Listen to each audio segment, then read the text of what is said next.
Ici Lena Whitmore. La nuit où j'ai quitté mon mari n'a pas été marquée par des cris, des larmes ou des portes qui claquent. Cela s'est passé discrètement, dans un restaurant qui symbolisait autrefois tout ce que je croyais être l'amour. Ryan Whitmore, mon mari depuis 8 ans, était assis en face de moi à une petite table dans un coin. C'était le même endroit où il m'avait demandé en mariage, la même table où il m'avait promis que nous vieillirions ensemble. C'était maintenant le lieu où nous avions convenu de nous dire adieu. Il est arrivé en retard. Sans excuse, sans explication.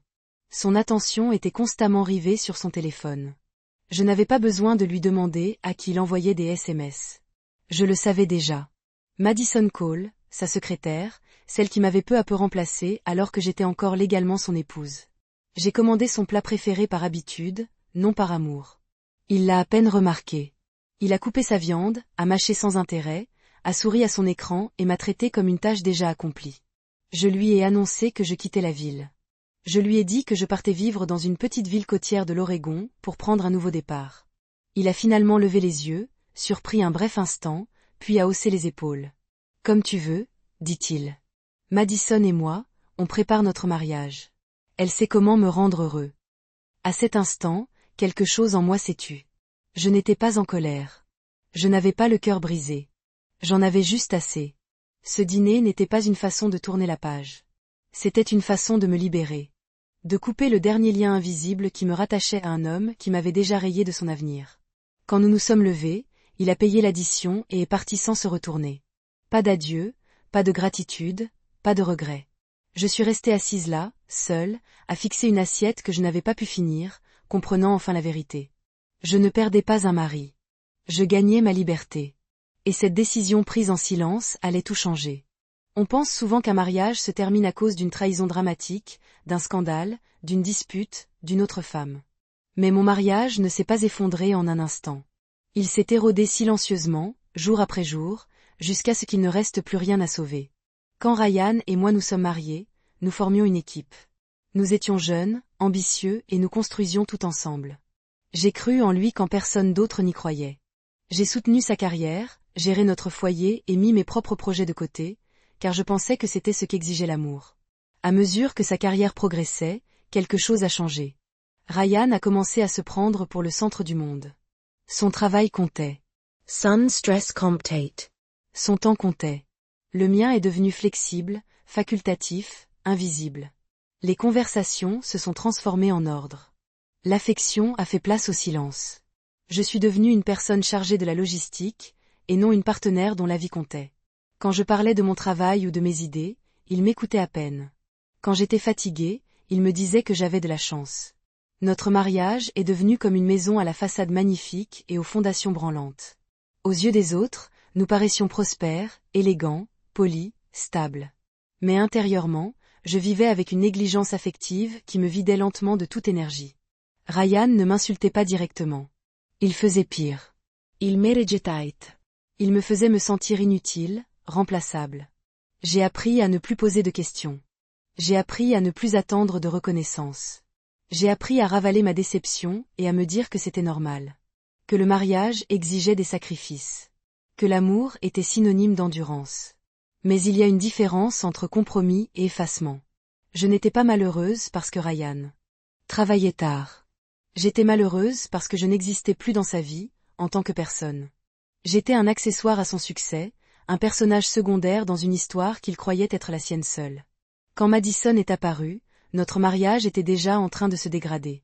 Elle n'a pas détruit ce qui était solide. Elle a pris place dans un espace laissé vacant depuis très longtemps. Et au fond de moi, je le savais.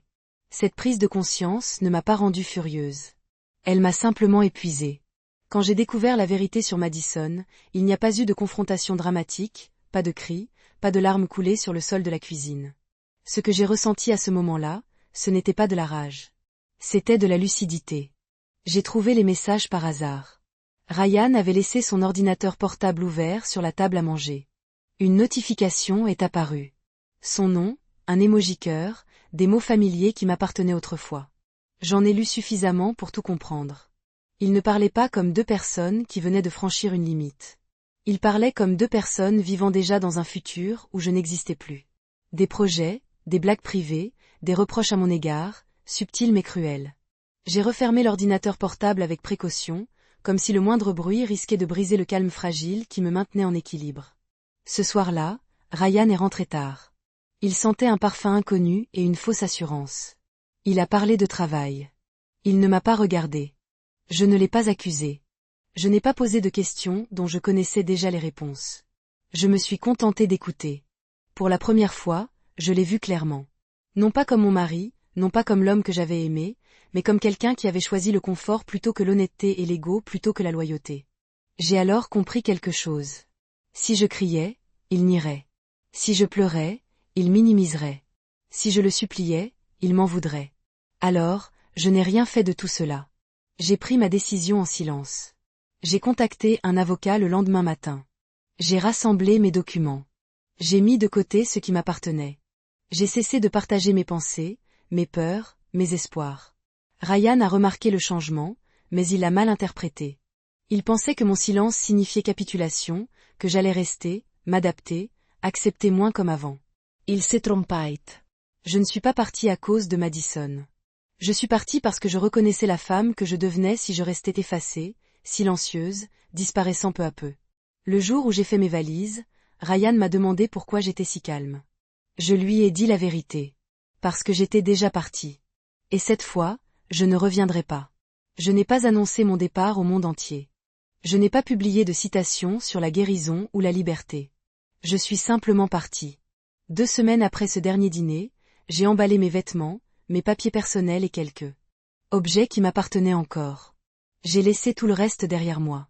L'appartement, les meubles, cette vie qui ne me correspondait plus. J'ai déménagé dans une petite ville côtière de l'Oregon, appelée Harbor Pine. C'était le genre d'endroit où l'on ne fait que passer, pas un lieu où l'on s'évade.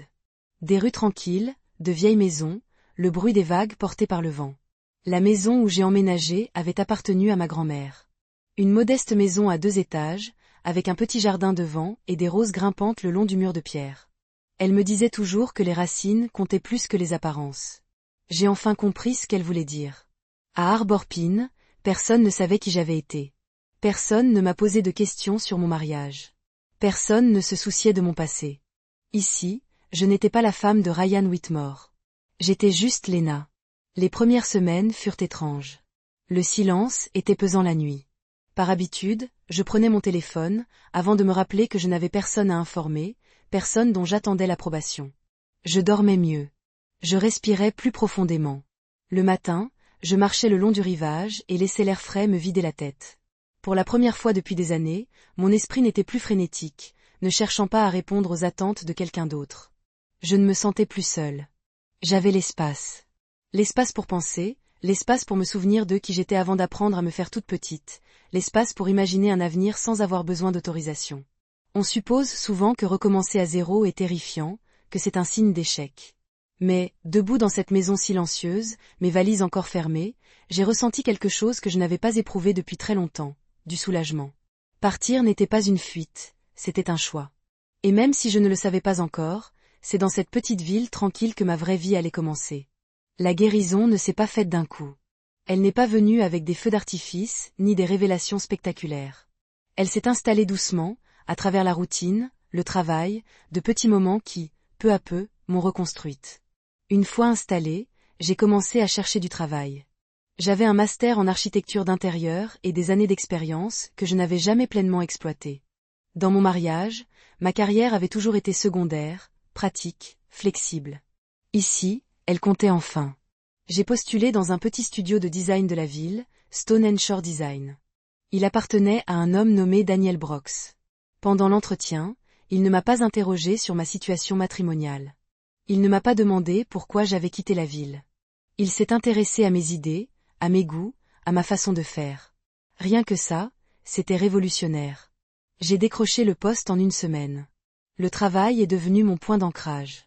Je me suis levée tôt, j'ai marché jusqu'à l'atelier et je me suis plongée dans mes croquis, les textures et les plans. Personne ne m'a interrompu. Personne n'a rejeté mes opinions quand je parlais. On Emmett. Daniel me faisait confiance. Il m'a confié des responsabilités plutôt que de la superviser, des retours plutôt que du contrôle, du respect plutôt que des attentes. En dehors du travail, ma vie est restée simple. Je cuisinais pour moi-même. Jardinais. Je lisais des livres que j'avais achetés il y a des années, mais que je n'avais jamais eu le temps d'ouvrir. Mon téléphone est resté silencieux. Et pour la première fois, ce silence était paisible, pas vide. Je n'ai pas parlé de Ryan. Je n'ai pas ressassé les vieilles disputes. J'ai cessé de me demander ce que j'aurais pu faire différemment. Guérir, ce n'était pas oublier le passé. C'était ne plus y vivre. Petit à petit, je me suis sentie plus forte, plus présente, plus authentique. La femme qui avait passé des années à se minimiser avait disparu. À sa place se tenait une femme plus calme, plus stable et bien plus sûre de sa valeur. Je ne me reconstruisais pas pour prouver quoi que ce soit à qui que ce soit. Je me reconstruisais parce que ma vie m'appartenait enfin. La nouvelle du mariage de Ryan m'est parvenue comme la plupart des choses de mon ancienne vie. Lointon, voilé, insignifiant. C'est mon amie Claire qui me l'a annoncé. Elle a appelé un soir, alors que je préparais le dîner, sa voix prudente comme si elle manipulait quelque chose de fragile. Samedi prochain, c'est son mariage, m'a-t-elle dit. Le grand jour. Madison va enfin avoir tout ce qu'elle a toujours désiré. J'ai attendu une réaction qui n'est jamais venue. Aucune oppression, aucune colère, aucune tristesse, juste un bref silence. Je l'ai remerciée de me l'avoir dit et j'ai repris ma soupe. À New York, l'événement était présenté comme un spectacle. Un lieu luxueux, des fleurs importées, une liste d'invités remplie de personnes que Ryan voulait impressionner, le genre de mariage conçu pour prouver la réussite plutôt que pour célébrer l'amour. Claire continuait de parler, comblant le silence de détails qu'elle pensait importants pour moi. Le prix de la robe. Madison qui se pavanait.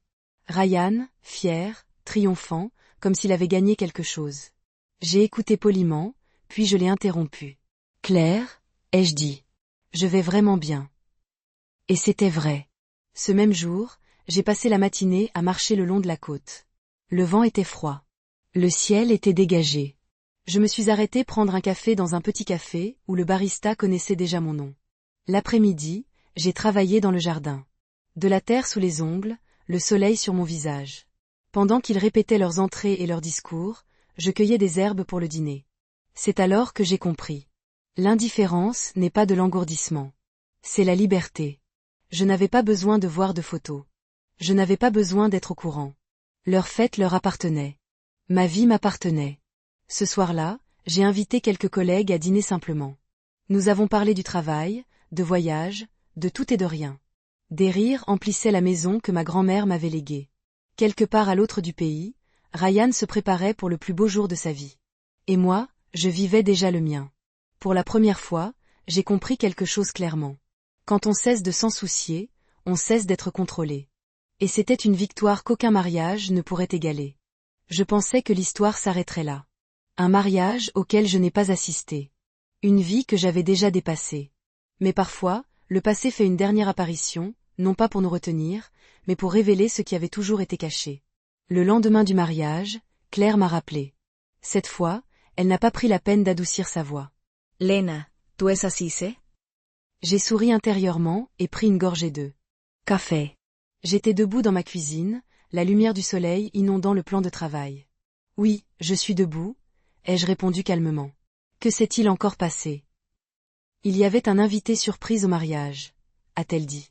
Quelqu'un qui te connaît. Cela a attiré mon attention. Il s'avère que le père de Ryan avait invité une vieille relation d'affaires, un certain Frank Miller. Frank avait connu ma grand-mère des années auparavant, un homme bruyant et affable, du genre à parler davantage lorsqu'il avait bu. Claire m'a raconté que vers la fin de la réception, Frank était assis à une table avec quelques invités, un verre de vin à la main, racontant des histoires à voix haute, de sorte que la moitié de la salle pouvait l'entendre. Il a commencé à parler d'un voyage en Oregon, d'une petite ville côtière, de sa rencontre fortuite avec la petite fille d'un vieil ami. J'ai senti une légère oppression dans la poitrine. Il a parlé de moi, Lena, a poursuivi Claire. De ta réussite, de ta maison, de ton jardin, de ton travail. Apparemment, quelqu'un à table a demandé si j'étais juste de passage. Frank a ri et a dit, non, elle y habite maintenant. Sa grand-mère lui a légué la maison. Elle s'en sort très bien. Les invités se sont penchés vers moi. Puis quelqu'un d'autre a demandé si je travaillais. Frank a fait un geste de la main et a dit, bien sûr, elle travaille dans un studio de design. Son patron l'adore. Il dit qu'elle vient de leur décrocher un gros projet hôtelier. Claire a marqué une pause, laissant le silence s'installer. Puis elle a dit, quelqu'un a plaisanté en disant que je devais bien gagner ma vie. Frank a ri de nouveau. Le salaire, c'est rien. Cette fille est à l'abri du besoin. Sa grand-mère lui a laissé une fortune. Des millions. J'ai fermé les yeux. Claire m'a dit qu'à ce moment précis, Ryan et Madison se tenaient non loin de là, accueillant les invités. Ils ont tout entendu. Mot après mot, table après table, le murmure se répandit. Son ex-femme, qu'il avait quittée, n'était pas en difficulté. Elle n'était pas brisée. Elle était riche, indépendante, libre. Et le marié, lui, était endetté. Une remarque anodine, une vérité crue, et l'illusion que Ryan avait mis des années à construire commença à se fissurer sous les yeux de tous ceux qu'il voulait impressionner. Je n'avais pas besoin d'être là. La vérité avait éclaté d'elle-même. D'après Claire, l'atmosphère changea dès que ces mots furent prononcés. D'abord, Ryan ne réagit pas. Il resta figé, le sourire crispé, comme si son esprit peinait à accepter la réalité. La main de Madison se crispa sur son bras, son expression oscillant entre choc et calcul. Les personnes alentour commencèrent à chuchoter, d'abord discrètement, puis plus fort.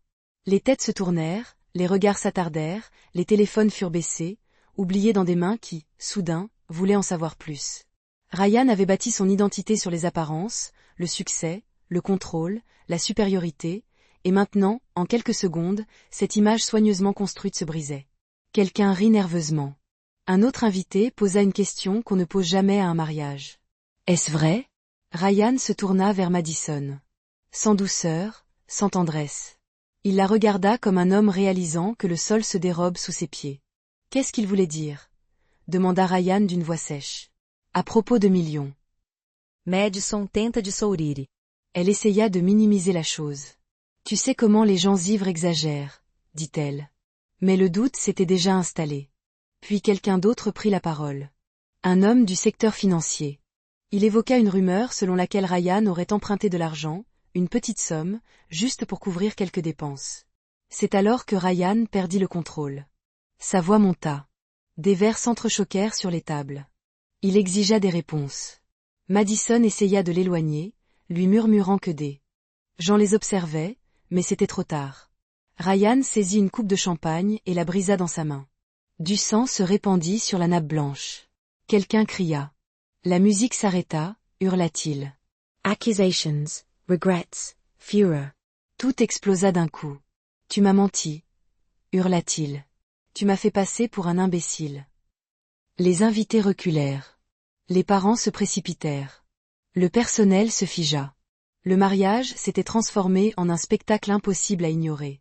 Ryan a renversé une table. La nourriture s'est étalée sur le sol. Le gâteau est resté intact un bref instant, avant de sombrer dans le chaos, à l'instar du reste de la pièce. Madison pleurate. Sa robe parfaite était tachée. Sa couronne a glissé de ses cheveux. C'était le prix à payer pour les apparences. Quand l'image se brise, plus rien ne vous retient. L'homme qui se croyait autrefois comblé se tenait au milieu de la salle, exposé, humilié et complètement seul. J'étais à des kilomètres de là, en train d'arroser les plantes de mon jardin. Et pourtant, la vérité l'avait enfin rattrapé. Non par vengeance, mais par la réalité.